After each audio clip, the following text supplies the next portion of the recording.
Hey, Friendo, Steve here. And Larson. And welcome back to Friendo Club Wrestling. Today, we're reacting to the Wrestling Observer, the preeminent opinion in the world of professional wrestling. We're reacting to his star ratings. The only star ratings that matter, the Wrestling Observer's Dave Meltzer's, because they are the only ones that actually get the internet wrestling community up in a fervor. That is true. That is Nobody true. cares what stars Steven Larson gets. No one cares at all whatsoever. These are the ones that people argue about. So in that sense, you're right. Right, exactly, yeah. So you have looked at the Wrestling Observer newsletter star ratings. This time I have not. Last time the shoe was on the other foot. This time I get to guess what Dave Meltzer gives. Yes. So of course, there were Backlash. 7 matches at Backlash. It was just a couple weeks ago. Completely forgot about it. 7. Why did they say 9 here? That's weird. There was not 9 matches at Backlash. I mean, if you remember Dave Meltzer's Wrestling Observer newsletter, I mean, he goes from 5 to 8. So that's why. That's why. All right, here we go. So the show kicked off with Bianca Bellaire versus... He goes from match 5 to match 8? Yeah. That's awesome. It's like when we, our spreadsheet for Numbers Don't Lie. Yeah, right. Yeah, no, exactly. Anyway. No, he does 2-4 whatever. 2-4 whatever. First match here, Bianca Bellaire versus Eo Skye. Let me see. I mentioned this to you before we started, but it seems like it's less... in his summaries of matches and the ratings thereof, it's less why he gave a match a particular rating. It's more just like breakdown of the action match rating. A lot of stuff going on these days. Don't blame the guy for not offering us insight into what he's thinking. Here is some insight, though, he did provide to kick off his summary of this match. The crowd was super hot even before it was that notable. Corey Graves brought up the crowd going for Skye. Became one of those cult things because it got more and more for Skye as the match went on. A cult thing. Interesting. All right. Bray Wyatt involvement, perhaps. I think the Wrestling Observer himself gave this match 3.5 stars. 4.25. What? He gave this match 4.25. Good for him. I mean, it should be 4.5. It was a spectacular bout. Oh, I agree. I'm just surprised. Usually, I'll be honest with you, not going to lie. Usually the Wrestling Observer will dock them for being women. Sadly, that seems to be the case at times, yes. Where's the lie? Unless it's in Stardom. Then he rates those matches pretty high, I think. Yeah, I think so too.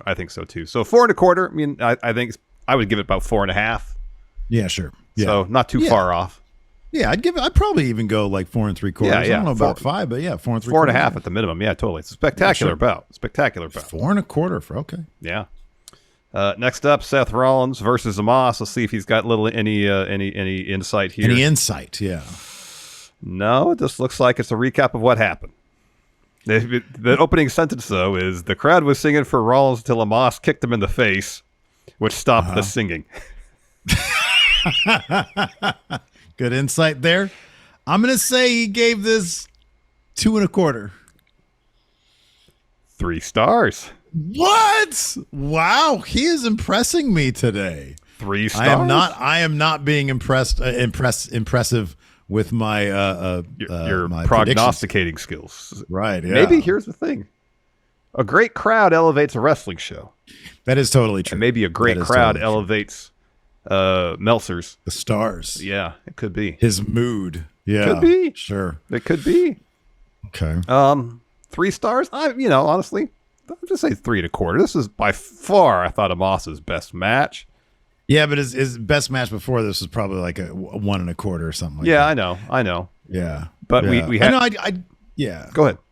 3's good. I'd say 3's good. I'm with the Meltzer on this. Yeah, 3's good. Yeah. 3.25 is not too far off. Anyways, next, Austin Theory versus Bobby Lashley versus Bronson Reed. He says here there was nothing wrong with it, but they didn't have time to build much, especially for a 3-way. That was his lone bit of editorializing there. All right. I feel like he went low on this one. I'm going to say he gave this 2.5. Ding, ding, ding. 2.5. Hey! On the dot. And I think that's fair for this particular bout. Nothing wrong with it. It wasn't the most intriguing bout. It wasn't the most emotionally involving bout. And if you knew that the finish of the house show match they've been having, it kind of took a lot of the drama out. So, Yeah, I think I gave this in my Wrestle Juice grading video. I think I gave this like a C, which is like 2.5. That's fine. That works. Yeah. Yep. Next up, Rhea Ripley versus Zelina Vega.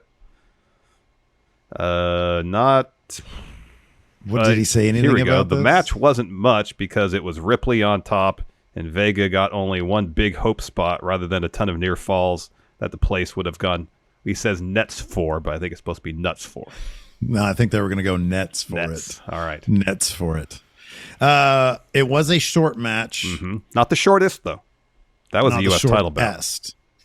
Oh, yeah. Yeah, by like, what, 45 seconds or something By like that? 21 seconds. 21 seconds. Oh, okay. That's okay. I'm going to say he probably went low on it, but I don't think he's going to disrespect it with less than 2 stars. I'm going to say 2 stars. Ding, ding, ding. You're on a roll now, Steve. 2 in a row, baby. Let's keep it going. 2 stars. Yeah, this match should have been way longer. It really should have been. I agree. It should have been way longer. And if it had been longer, given Zelina more opportunity to get more offense in, really develop the story a bit more, I think this match would have got a much higher rating. Solid bout, just wasn't given enough time. Yeah, I agree. I think they should have given Zelina several more hope spots. Yes, hope spots. Next up, match 5.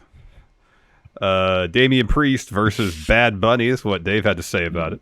The match was filled with smoke and mirrors, but got over great, and Priest did a tremendous job here, and his stock rose greatly. Bunny can't be complimented enough for going out there for so long and having the match hold together well. Okay. In my opinion, it's a 5-star match. There's no way in hell he gave this 5. He went 4.5. Ding, ding, ding, Steve. 4.5 stars.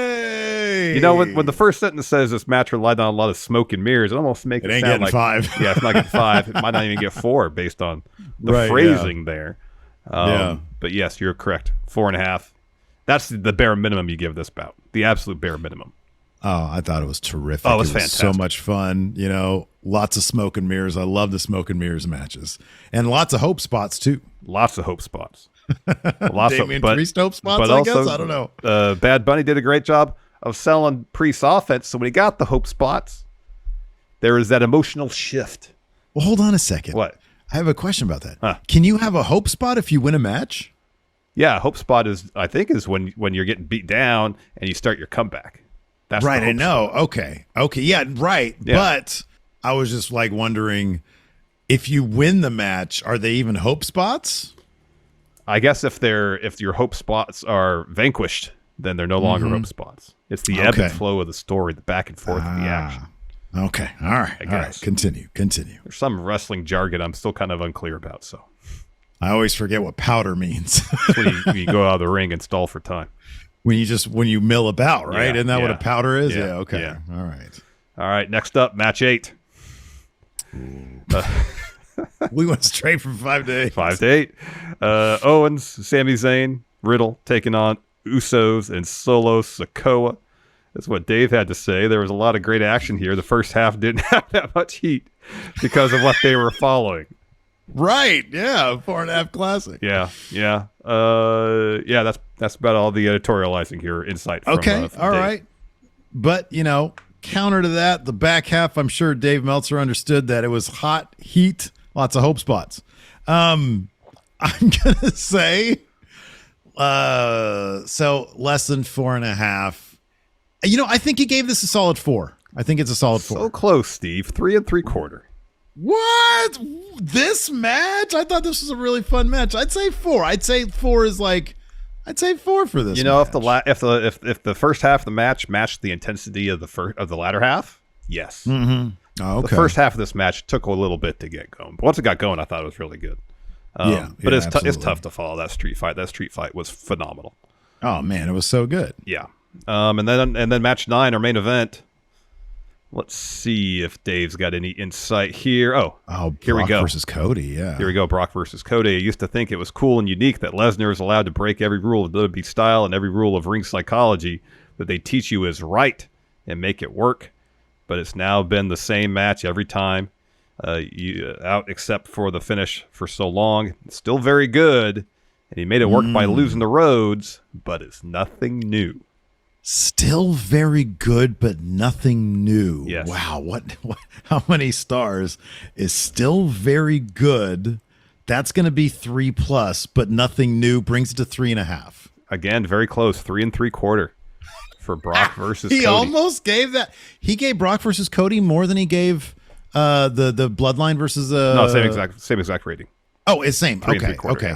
Yeah. Oh, 3 3/4. Okay. Yeah. Okay. Wow. Oh, he gave that the same. Okay. Yeah. That seems fair to me. Yeah, that seems fair. They both had like kind of high moments. The blood, especially with Brock. I mean, save for the finish of Cody and Brock, I thought the match itself was pretty good. Yeah. Yeah. Just absolutely. the finish. Well, I mean, the story of Brock and Cody didn't really make much sense to me. But Cody should have been fine from underneath. More hope spots for Cody. Okay. Yeah. It really needs more hope spots. More hope spots. More fighting from underneath for Cody. Didn't get that. If anything, Brock had the hope spots. I'm about to go clean my garage out because I got a big item pickup tomorrow, and I'm trying to get some hope spots in that I can make some way so I can clear some space so I can walk around and store more stuff in my garage. There you go. You're looking for the best garage psychology you can, right? It's hard to follow up last time when I had my garage super clean. Like, I don't know if I can follow that up. So the first half of this new garage situation might not be able to live up to that. You're like telling the garage story in reverse almost, aren't you? I am. It's like Ricky Starks versus Jericho in garage psychology. That's going to do it for the show. Thanks, everybody, for tuning in. Appreciate it. Leave us a comment. Hit that thumbs up. Hit that subscribe button. Let us know what you guys thought of the Meltzers, the Wrestling Observer Meltzers. Star reviews. Till next time, we'll talk to you later. Goodbye.